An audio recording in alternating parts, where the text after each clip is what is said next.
இது மகிமை நேரம். அன்பானவர்களே, ஆண்டவராகிய இயேசு கிறிஸ்துவின் நாமத்தில் வாழ்த்துக்கள். ஆண்டவருடைய வருகையை குறித்து சிந்தித்துக் கொண்டிருக்கிறோம். ஆண்டவரை சந்திக்க நாம் ஆயத்தப்பட வேண்டும் என்று சிந்தித்தோம். ஆண்டவருடைய வருகையின் நோக்கம் என்ன என்பதை நாம் புரிந்து கொண்டோம். இந்த நாளிலே அவர் எப்போதுதான் வருவார், அவருடைய வருகைக்கான அடையாளம் என்ன என்று பார்ப்போம். மத்தேயு 24:3 இவ்வாறு சொல்லுகிறது, உம்முடைய வருகைக்கும் உலகத்தின் முடிவுக்கும் அடையாளம் என்ன, எங்களுக்கு சொல்ல வேண்டும். சீடர்கள் இயேசு கிறிஸ்துவிடம் கேட்கிறார்கள், ஆண்டவரே, நீர் திரும்ப வருவீர் என்று சொல்லுகிறீரே, உம்முடைய வருகைக்கும் இந்த உலகத்தின் முடிவுக்கும் உள்ள அடையாளம் என்ன? ஆண்டவர் ஏற்கனவே சொல்லிவிட்டார், அவர் வரும் வேளையை யாருமே அறிய முடியாது என்று. ஆனால் அவர் வரும் வேளையை குறித்த அடையாளங்களை நாம் உணர்ந்து நாம் ஆயத்தப்பட முடியும் என்று ஆண்டவர் நமக்கு கற்றுக் கொடுக்கிறார்.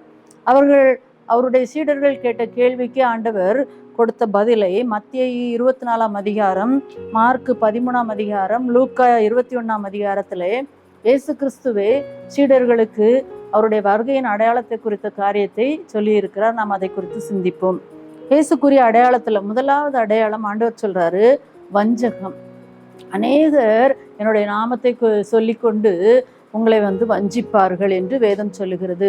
இந்த காரியங்களை நாம் கண்கூடாக பார்க்கிறோம். பல்வேறு இடங்களிலே ஆண்டவரை குறித்து நான் தான் கடவுள்னு சொல்லி நிறைய பேர் எழும்புகிறதை நாம் பார்க்கிறோம். மத்தேயு 24:5 ஆண்டவர் சொல்றாரு, என் நாமத்தை தரித்து கொண்டு நானே கிறிஸ்து என்று சொல்லி அநேகரை வஞ்சிப்பார்கள் என்று பார்க்கிறோம். இரண்டாவதாக யுத்தங்களின் செய்தியை கேள்விப்படுவீர்கள். இன்று நம்ம பல்வேறு உலக நாடுகளில் யுத்தங்கள் நடந்து கொண்டிருக்கிறதே நாம் அறிவோம். அதே போன்று கலகங்கள், ஒரு ஜனத்துக்கு விரோதமாய் இன்னொரு ஜனமும், ராஜ்யத்துக்கு விரோதமாய் ராஜ்யமும் பார்க்கிறோம். பஞ்சம், எவ்வளவுதான் டெக்னாலஜி வளர்ந்திருந்தாலும் இன்னைக்கு பல்வேறு இடங்களில் உணவுக்கு குடிநீர், நல்ல சுகாதாரமான குடிநீர் கிடைக்கல, வேலை பற்றாக்குறை, அதே போல் பல்வேறு மக்கள் தொகை பெருக்கத்தினால அவங்கள சரியாக பராமரிக்கக்கூடிய சுகாதார குறைபாடுகள், பல்வேறு குறைபாடுகளை, பற்றாக்குறைய, பஞ்சங்களை நம்ம பார்க்கிறோம். அதே போன்று ஆண்டவர் சொல்லுகிறார், அவருடைய வருகைக்கான அடையாளம் ஒன்று கொள்ளை நோய். இன்று பல்வேறு இடங்களில் எய்ட்ஸு, கேன்சர், கொரோனா போன்ற பல்வேறு கொள்ளை நோய்கள் பரவி வருகிறதை நாம் பார்க்கிறோம். பூமி அதிர்ச்சி, பல்வேறு காலங்களிலே பல்வேறு இடங்களிலே இந்த பூமி அதிர்ச்சினால மொத்தமாக மக்கள் கடவுளிடத்தில் சென்றதை நம்ம பார்க்கிறோம். சுனாமி மூலமாக இப்படியான காரியங்கள் எல்லாம் அவர் வருகைக்கு கடைசி காலங்கள். கர்த்தருடைய பிள்ளைகளுக்கு துன்பம், பல்வேறு இடங்களில் ஆண்டவர் ஏற்றுக்கொண்ட பிள்ளைகளை துன்பப்படுத்துகிறத நாம் செய்திகள் வாயிலாக பார்க்கிறோம். தவறான போதனைகள், ஆண்டவர் சொன்ன அடையாளத்தில் ஒன்று, தவறான போதனைகள் இன்று எங்கும் செழித்து இருக்கிறத நம்ம பார்க்கிறோம். அநேகர் கள்ளத்தீர்க்கதரிசிகள் எழும்பி அநேகரை வஞ்சிப்பார்கள் என்று பார்க்கிறோம். அதே போல குடும்பத்தில் பிரிவினை, பல்வேறு இடங்களில் பிரிவினைகள் ஏற்படுகிறத பார்க்கிறோம். சகோதரனையும் தகப்பன் பிள்ளையையும் மரணத்துக்கு ஒப்பு கொடுப்பார்கள். பெற்றோருக்கு விரோதமாய் பிள்ளைகள் எழும்பி அவர்களை கொலை செய்வார்கள் என்று பார்க்கிறோம். இதெல்லாம் ஆண்டவர் சொல்லியிருக்கிற காரியங்கள். நற்செய்தி துரிதமாய் அறிவிக்கப்படும் என்று ஆண்டவர் சொல்கிறார். அவருடைய வருகைக்கான அடையாளம் உண்டு. இன்று உலகத்துல எல்லா இடங்களையும், மூலை முடுக்குகள்லையும் நற்செய்தி அறிவிக்கப்படுகிறது. அன்பு குறைஞ்சு போயிடும்.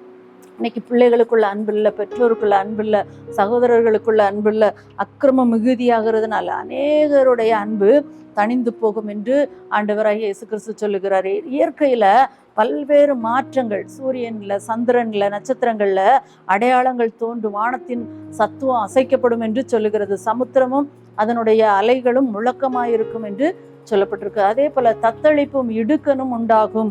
அத்திமரம் துளிர்விடும் காலம் ஆண்டவருடைய வருகைக்கு சமீபமாய் இருக்கிறது என்பதை ஆண்டவர் சொல்லுகிறார். இவ்வாறாக அநேக அடையாளங்களை, அவருடைய வருகைக்கு அடையாளங்களாக ஆண்டவர் இவற்றை எல்லாம் நமக்கு வெளிப்படுத்தி இருக்கிறார். கிறிஸ்துக்குள் பிரியமானவர்களே, ஆண்டவராகிய இயேசு கிறிஸ்துவே அவர் வரும்போது, அவர் வருகைக்கு முன்னதாக என்னெல்லாம் நடக்கும் என்பதை சொல்லியிருக்கிறார். நாமே அதை கண்கூடாக பார்த்து கொண்டிருக்கிறோம். இன்று அநேக இடங்களிலே இப்படிப்பட்ட அடையாளங்களை நாம் பார்த்து கொண்டிருக்கிறோம். அடுத்தபடியாக அப்போஸ்தலர்களும் அவருடைய வருகைக்கான அடையாளங்களை நிருபங்களிலே கூறியிருக்கிறார்கள். 2 தீமோத்தேயு 3:1-5 வசனங்களிலே பவுலடியார் இப்படியாக சொல்லுகிறார், கடைசி காலம் கொடிய காலமாக இருக்கும். ஆண்டவர் வருகைக்கு அடையாளங்கள் என்ன என்றால், மனுஷர்கள் தற்பிரியராய் இருப்பார்கள், பணப்பிரியராய் இருப்பார்கள், வீம்புக்காரராய் இருப்பார்கள், அகந்தை உள்ளவர்களாய் இருப்பார்கள், தூஷிக்கிறவர்களாய் இருப்பார்கள், தாய் தகப்பனுக்கு கீழ்ப்படியாத பிள்ளைகளாக இருப்பார்கள். நன்றி அறியாத ஜனங்களை நாம் பார்க்க முடியும். பரிசுத்தம் இல்லாத ஜனங்கள் காணப்படுவார்கள்.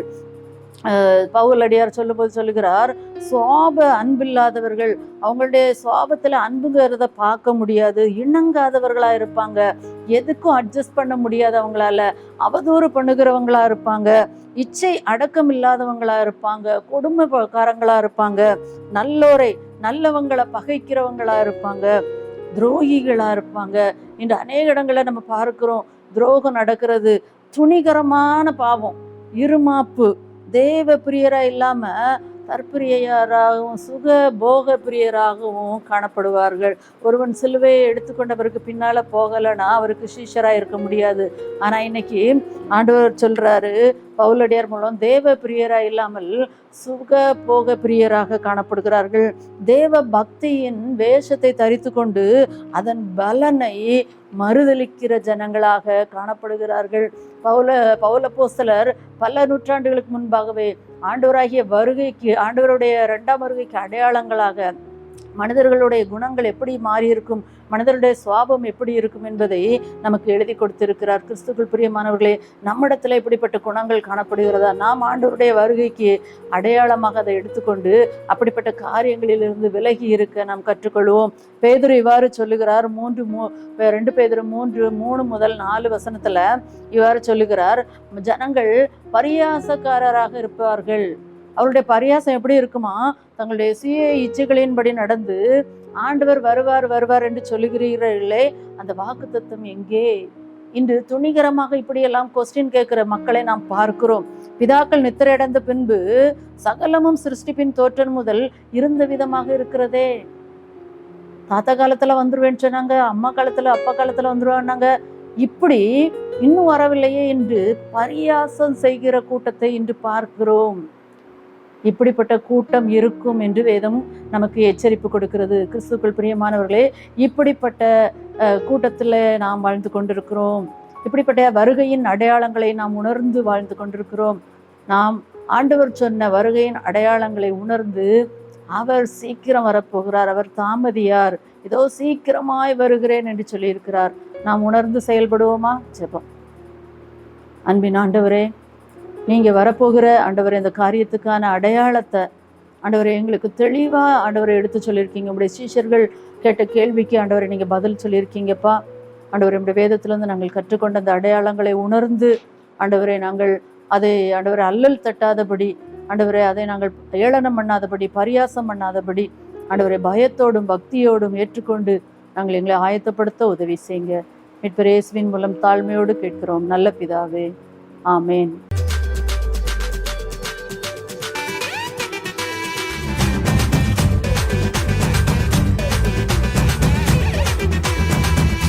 மகிமை